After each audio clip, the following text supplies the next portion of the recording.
Salam barcha. Keyingi mavzumuz 10-chi mavzu. Demak, ko'paytmani topish ekan. Yangilar sizlar bilan avval 9-chi temada o'tganimizdek takrorlab olamiz ko'paytirishni. Demak, sonlarni chap ko'paytirdik, yada solib olamiz.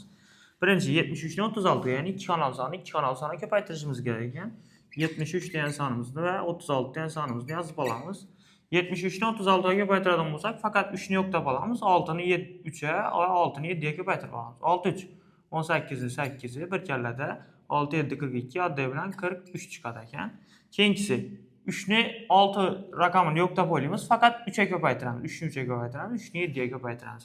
Faqat bir xona surib yozishimiz kerak. 3 3 9 3 7 21.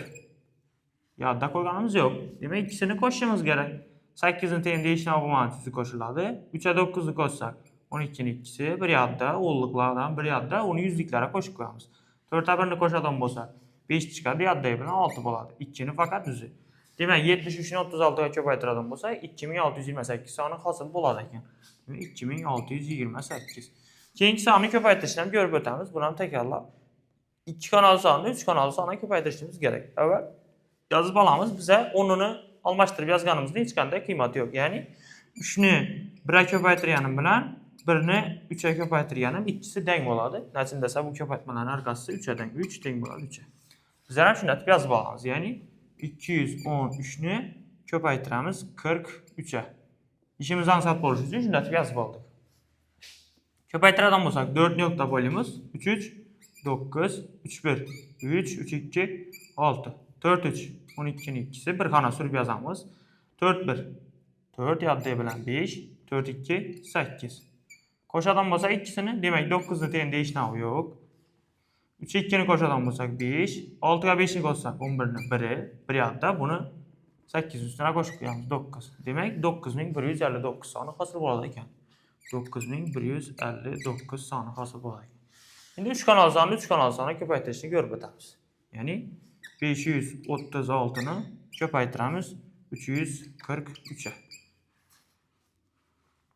34 sonini yo'qtab qo'yamiz, faqat 3 ga ko'paytiramiz birinchi usulda. 3 6 18 8 ni bir yodda, 3 3 9 10 ni 0 bir yodda, 3 5 15 yodda bilan 16. 4 6 bir xona surib yozamiz. 4 6 24 ni 4 2 yodda, 4 3 12 14 4 bir yodda, 4 5 20 yodda bilan 21. Keyin uchinchisini yozishimiz kerak. Ya'ni 43 ni yo'qtab qo'yamiz. 3 ga ko'paytiramiz. 3 6 ya'ni 3 ga ko'paytirganimiz bizda yana 1608 ni beradi. Buni ham bir xona surib yozishimiz kerak. 8 0 6 1. Uchisini qo'shishimiz kerak.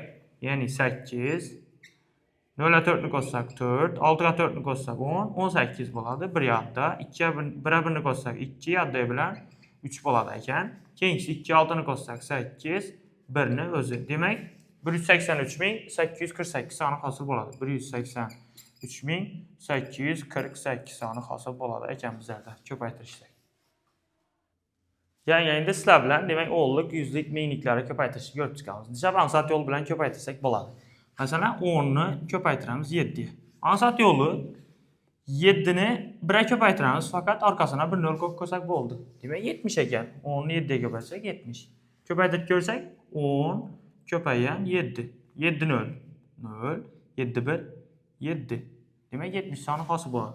Har qanday sonni bizlarda 0 ga ko'paytiradigan bo'lsak, shu sonni o'zi hosil bo'ladi. Shu yo'qay 0 hosil bo'ladi.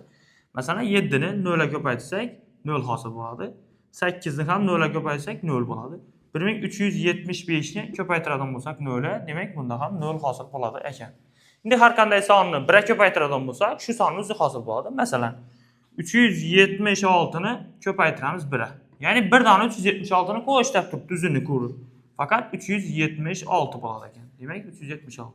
1348 ni ham ko'paytirsak 1 ga, demak 1348 soni hosil bo'ladi ekan. Har qanday sonni 0 ga ko'paytirsak 0 natija, har qanday sonni 1 ga ko'paytirsak shu sonni o'zi kelib chiqadi ekan. Faqat o'nliga ko'paytirishni ko'rdik. Endi biz 100 ga ko'paytirishni ham ko'ramiz. Masalan, 100 ni ko'paytiramiz 38 ga. Ko'paytiradigan bo'lsak 100 ko'paygan 38. 8 0 0 8 0 0 8 1 8. 3 0 0 3 0 0 3 ni 1 ga ko'paytirsak 3. Qo'shadigan bo'lsak 0 0 8 3. Demak 3800 ekan. Oson yo'li buni 38 ni faqat 1 ga ko'paytiramiz, orqasına 2 0 qo'yib qo'ysak yetarli ekan. Misol 375 ni ko'paytiramiz 100 ga. Köpaytiradigan bolsak 375 ni 1 köpaytiramiz. 375. Arkasında 2 tane 0 bolgani uchun 2 tane 0'ni arkasına o'tib qo'yamiz. Ya'ni 37500 soni hosil bo'ladi ekan. Mingliklar ham xuddi shuningdek bo'ladi. Masalan, 7703 ni ko'paytiramiz 1000. 703 ni faqat 1 ko'paytiramiz. 703. 3 tane 0'ni arkasına o'tib qo'ysak bo'ldi. 0 0 0. Demak, 703 ming soni hosil bo'ladi ekan. Şu iki tane misalını görüp çıkarız sizler bilen demek. 6'nı 1'e köpaytiradigan bolsak, şu son özü çıkadı. Her qanday sonni 1'e köpaytsak 6 bo'ladi. 6'nı 10'a köpaytiradigan bolsak, 6'nı faqat 1'e köpaytiramiz, arkasına bir tane 0 qo'ysak. 6 1 6, arkasına faqat bir tane 0 qo'yamiz. 6'nı 1'e köpaytiramiz 6, arkasına 2 tane 0 qo'yishimiz kerak, ya'ni 600 soni. 6'nı 100'e köpaytsak 600 soni hosil bo'ladi ekan.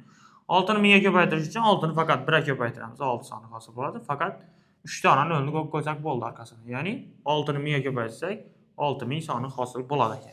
İkinci misalda jadvalni doldurishimiz kerak ekan. A sonlari belgilangan 2, 4, 5, 8 sonlar ekan. Demak, A ko'paygan 10 da turibdi. Har qaysisini dedi 10 ga ko'paytirib chek shularni degan misol bo'lib turibdi bu. Demak, 2 ni 10 ga ko'paytiradigan bo'lsak 20 bo'ladi. 2 10 ni 4 ga ko'paytiradigan bo'lsak 40 keladi. 5 ni 10 ga ko'paytiradigan bo'lsak 50 keladi.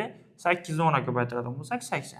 Ya'ni jadvalni to'ldirishimiz uchun bizga 20, 40 50, 80 sonlari kerak ekan. Demak, shu bilan jadvalimiz to'ladi. Kelinglar sizlar bilan shu ikki dona masalani ko'rib chiqamiz. Demak, birinchisi, Erika 2 qutida ruchkalar sotib oldi dedi. Agar har bir qutida 43 ta ruchka bo'lsa, Erikada qancha ruchka bor dedi. Demak, bizlarda 2 quti bor ekan. Buni 2 usul bilan aytsak bo'ladi.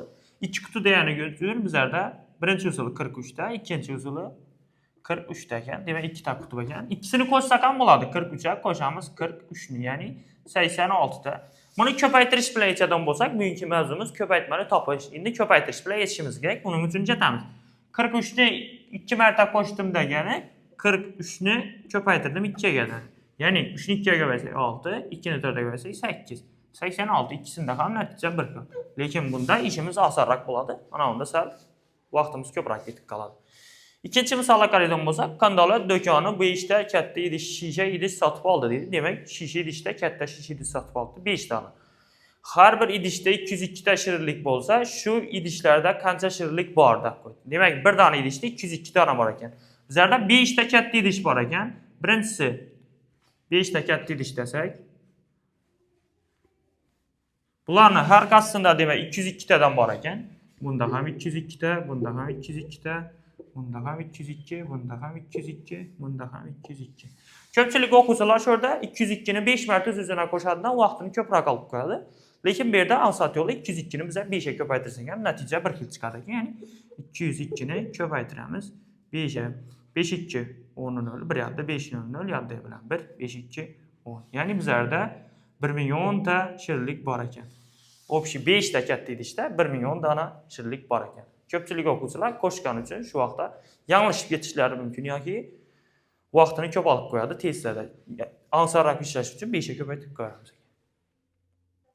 Sizlar bilan shu masalani ham ko'rib chiqamiz. Demak, Qandolat do'koni har bir shokolad bo'lagi uchun 1 dollar narx qo'yadi ekan. Demak, 1 dollardan qo'ydilar ekan.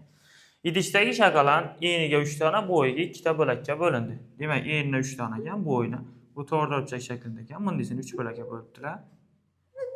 Demak, bundisini 2 dona bo'lakka bo'libdilar. Shuni aytdim. Bir bo'lagi 1 dollar turadi ekan, demak bizlarda. Bo'lindi. 4 ta shunday shokolad qancha turadi? Demak, ishiningdan kattasidan 4 donasi bor ekan. Shu necha so'm turadi bizlarda. Biz boshqa buni bo'laklari sonini to'plamiz. Bundisi 3 ta bo'lak bo'ladigan bo'lsa, bundisi 2 ta bo'ladigan bo'lsa, o'bshi bizlarda 3 ni ko'paytirishimizga 2 ga, demak 6 ta bo'lak bo'ladi ekan. O'quvchilar ko'pchilik sanab chiqadi. Bu sonda ham o'rganib qo'yishimiz kerak. Enini bo'yina ko'paytirsak, bizlarda hammasini beradi sho'rdagi shokoladlar sonini. Agarda ko'proq bo'ladigan bo'lsa, masalan, bu taraf 6, bu taraf 15 bo'ladigan bo'lsa, uni biz ko'paytirsak, ansatrak chiqadi. Birma-bir sanab bilmaymiz. Demak, bu yerda 6 dona bor ekan. Faqat bir donasida 6 ta. Buni ko'paytiradigan bo'lsa, har birisi 1 dollardan bo'ladigan bo'lsa, demak 6 dollar pul bo'ladi ekan. Bir dona shokoladni 6 dollar pul sotsa bo'ladi ekan. Keyingisi bizlar shuningdan 4 donasi kerak degani-chi, har qaysisi 6 dollar bo'lgani uchun 4 ni ko'paytiramiz 6 ga. Ya'ni 24 dollara biza pullasak bo'ladi ekan. Общий 4 dona shokoladimizni.